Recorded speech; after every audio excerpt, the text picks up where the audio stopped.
तर दोन्ही राष्ट्रवादी एकत्र येण्यासाठीची गरज आहे, बोट घट्ट राहिली पाहिजे. रोहित पवारांची आई सुनंदा पवार यांचं हे मोठं वक्तव्य आहे. कुटुंब म्हणून आता एकत्र येण्याची गरज असल्याचं सुनंदा पवार म्हणालात. शरद पवार आणि अजित पवारांची भेट राजकीय नाही कौटुंबिक होती असंही त्यांनी म्हटलंय.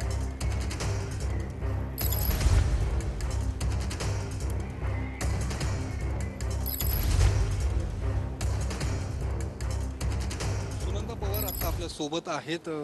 काल पवार साहेबांचा वाढदिवस पार पडला आणि काल अजित पवार आणि एकूण सगळे कुटुंब काल त्यांना भेटीसाठी गेले होते आणि त्यांनी आशीर्वाद सुद्धा घेतलेला आहे. तुम्ही या भेटीकडे नेमकं कसं पाहताय? मी या भेटीकडे कौटुंबिक एक प्रसंग याच दृष्टिकोनातून बघतेय मी. कारण त्यांचा खूप महत्त्वाचा दिवस होता. कारण 85वा वर्ष त्यांना पवार साहेबांना सुरू झालेलं आहे. त्यामुळे हा खूप मोठा आयुष्याचा टप्पा त्यांचा असं नव्या ह्याच्याकडे जात असताना सगळ्यांनी मनातले समज गैरसमज काही जे काही असेल ते सगळं विसरून आशीर्वाद अजितदादा असतील किंवा रोहित असेल सगळ्यांनीच, म्हणजे सुनेत्राताई होत्या तिथे, तर त्यांनी सगळ्यांनी नमन करण्यासाठीच ते खरं तिथं आले होते आणि शुभेच्छा देण्यासाठी. त्यामुळे मला त्यात काही वेगळं काही वाटत नाही आहे सर. तिथं त्याला कुठेतरी राजकीय दृष्टिकोनातून सुद्धा बघितलं जात आहे की ज्या पद्धतीने विधानसभा निवडणुकीचे निकाल लागले, त्यानंतर काल अजित पवारांचं भेटीला जाणं, हे सगळं वेगवेगळे त्याला दृष्टिकोनातून बघण्याचं राजकीय अँगल त्याला बघताना पाहायला मिळतं. नाही, मला आयडिया नाही याची काही सर. म्हणजे मला नाही सांगता येणार की कुठल्या दृष्टिकोनातनं. पण हा एक वाढदिवस आणि दोघांना एका ठिकाणी भेटता आलं. प्रतिभा काकी पण होत्या कारण त्यांचा आज वाढदिवस आहे आणि दरवर्षी आम्ही भेटतोच त्यांना. म्हणजे ते पुण्यात असतील तर त्यांना जाऊन नमस्कार करणं आणि आशीर्वाद घेणं आणि त्यांना शुभेच्छा देणं हे तर रुटीन आहे. दुसरीकडे ज्या पद्धतीने विधानसभा निवडणुकीमध्ये आरोप प्रत्यारोप झालेत आणि त्यानंतर काल अजितदादांचं जाऊन भेटणं, यावर सुद्धा काही विरोधी पक्षांकडून टीका होताना दिसते. तुम्ही आधी ज्या पद्धतीने बोलत होतात पवार साहेबांबद्दल आणि कुठल्या अर्थाने तुम्ही काल शुभेच्छा देण्यासाठी गेलात, अशा पद्धतीने सुद्धा टीका होताना. कसं असतं सर, एकतर कसंही वागलं तर टीका तर होतेच. तुम्ही चांगलं हे करा बोला काही करा, पण तो एक मीडियाचा विषय होऊन जातो. त्यामुळे दादा कसे काही बोलले, काही वागले, कुठेही गेले, कुणालाही भेटले तरी ती एक बातमी होते.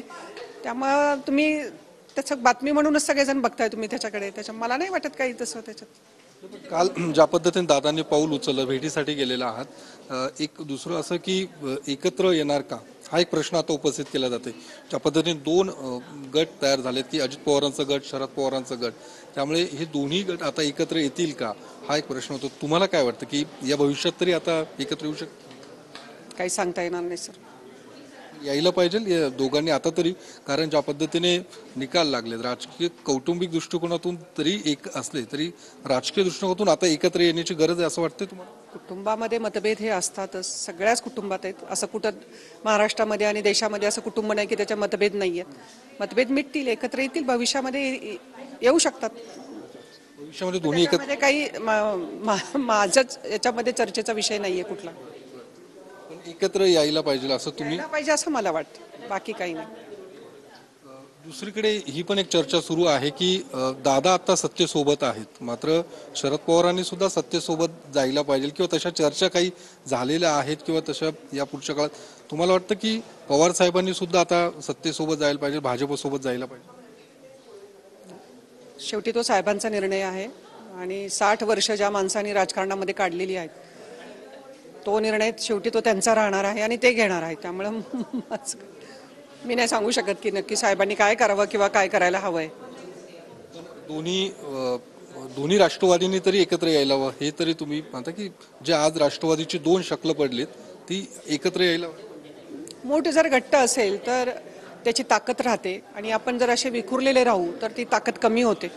त्यामुळं एकत्र राहणं जास्त महत्वाचं राहील. कोण कोणासोबत जायला पाहिजे? कारण की ज्या पद्धतीने आज अजित पवारांनी त्यांच्यासोबत जायला पाहिजे, पवार साहेबांनी, तो दोघांनी निर्णय घ्यायचा, दादा आणि साहेबांनी. दुसरीकडे रोहित पवारांना जी तुम्ही काही